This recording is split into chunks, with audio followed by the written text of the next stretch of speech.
the Transport Minister, Sindisiwe Chikunga, including her delegation, a high-powered delegation, we're told, is part of the 27th World Road Congress that's currently taking place in the Czech Republic. This as part of the department's Transport Month campaign for 2023. Chikunga will participate in a special ministerial panel session on road safety. And she joins us now from Prague to tell us more about what she is likely to communicate at this Congress. Minister, good morning to you. You've told me off air that we are exactly at the same time as the Czech Republic, so it is still morning where you are. You're going to highlight road infrastructure successes. At least that's what your statement has told us. So what major milestones would you say have been achieved in South Africa that you are likely to highlight there? Thank you very much and good morning to all South Africans. Indeed, we are in Prague in Czech Republic. We are attending a PIAC, which stands for Permanent International Association of Roads Congress.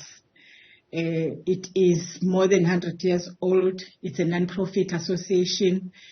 South Africa, through SANRAL, is a member of PIAC. It has got 125 members, and South Africa is one of those through SANRAL. And as ministers, we participated because the Congress started on Monday. We participated on a topic which relates to road safety.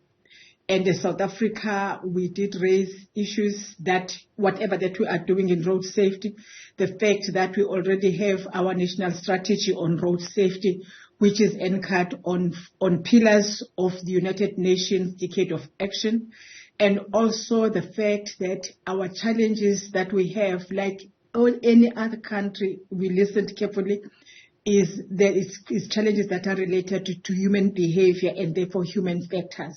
Yeah. We shared information with other member states, and one thing that I could take out of what other member states were presenting is a program and projects that are focusing on young people, particularly those that are at tertiary institutions, which I believe we have not had such a program in South Africa. Yes, we do teach road safety at high schools and primary schools, but we have not taken that as a project to tertiary institutions. And yet, indeed, the statistics are telling us that most people that die, many of them are post-tertiary institution graduates who are able to get money, get employed, buy cars, and then they die after that, particularly male. And that is the story about South Africa, and that is what I think I picked up from this, but also the issue of technology in reducing and fighting issues related to fatalities and road accidents. And I think also that for me was important. Yeah. Minister, we're going to get into the discussion about how we can improve road safety on our roads, because that is among the main killers in this country. But I want to talk about roads or road infrastructure investment, which is key to reviving and growing the economy, because my understanding is it is part of what you're going to be discussing there. And I like to use living examples. So what we've gone through here in South Africa, I think it was in June of 2021, a company called Clover. It closed its cheese factory in the Northwest Province because of poor roads, among other service delivery issues. My question to you, what is it that you think you can learn from there where you are that will avoid similar occurrences? First, our presentation covered our national roads. And when it comes to national roads, we proudly state that we do have good and quality national roads.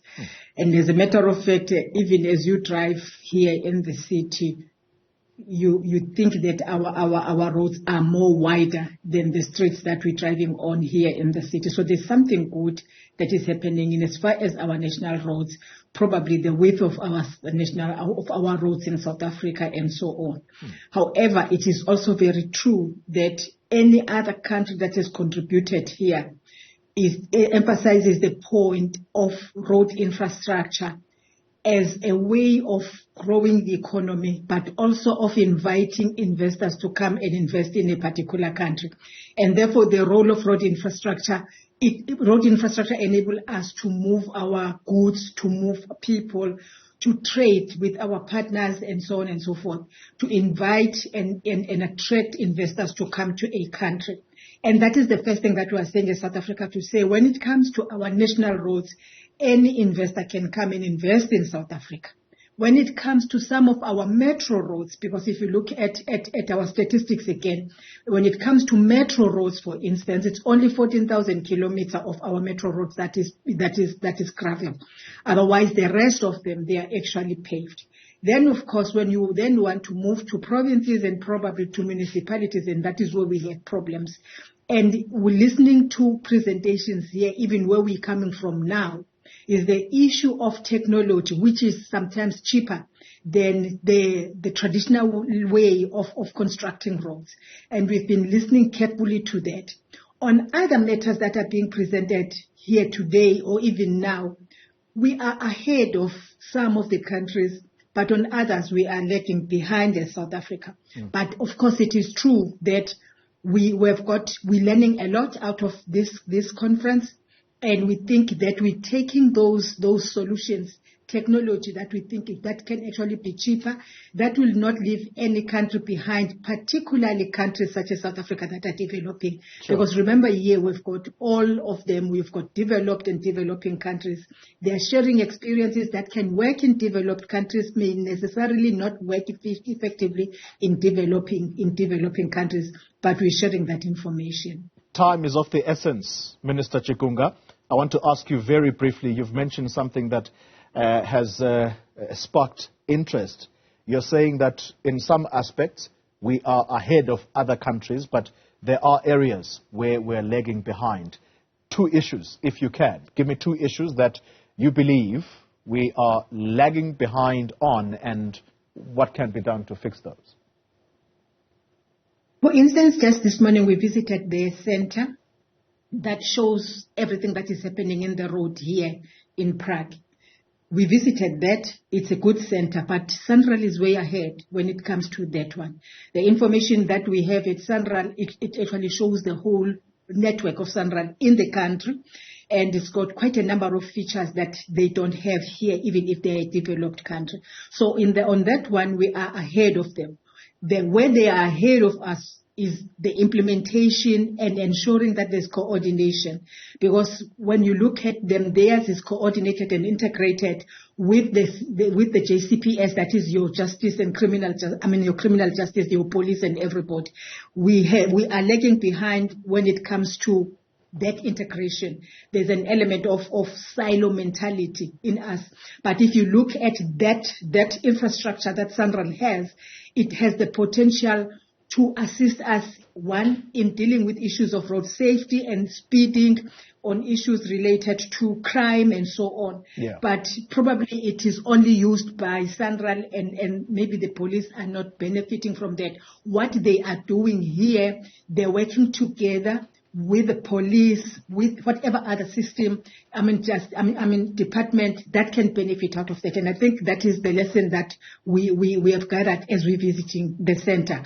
I just want to mention that in South Africa, as a matter of fact, Central has actually invested more than 197 billion rand in our infrastructure. Yeah. And if you look at the length of our road network and comparing it, for instance, with the road network here in Prague, they have a very small road network compared to South Africa, which is at 750,000 kilometers, with Central at 23,559 kilometers. For them, that 23,000 is their total network for the whole country because of the size. Final question to you, Minister Chikunga. Road maintenance projects, that's a sore point in this country at the moment. Why am I saying this?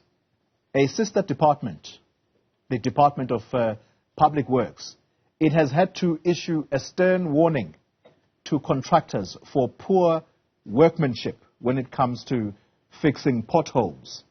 My question to you, these sometimes lead to accidents that kill motorists on the road. Have we done enough? Are we doing enough to punish these companies that we give so many millions to for them to give us shoddy workmanship? Let me start with Sanral. At Sanral, you can't do shoddy work. When we appoint you, we give you specifications. We monitor that because we've got engineers. That gets monitored closely. So for national roads, you don't have that at all. We've got quality national roads, quality work, and that is it. It's nothing less than that. When it comes to particularly on issues related to patching and closing potholes, I agree that, in fact, you don't even have to be an engineer. You just look at it and you know that this pothole has not been patched correctly. If it's round and there are no edges and so on, you know it's just something that is done for today and tomorrow it will be gone. And it is important that those road authorities that allow that, they themselves have to be held accountable. But equally, those contractors that do shoddy work should be blacklisted. I fully agree and support that. All right. But there might be other issues that need to be investigated to check as to why do they do that? Why are they exposed to that? Do they know how to tender? Is it possible that they tender below the money or the amount that will actually make them to do that quality work? So there might be other factors at play that need to be looked into. But I think somewhere we are not lagging that behind as South Africa if you compare with other countries whenever you go to the countries. Minister Sindisiwe Chikunga, live for us there in Prague, that's in the Czech Republic. Thank you very much for your time and good luck with that Congress. All right, let's come back home now and tell you about this.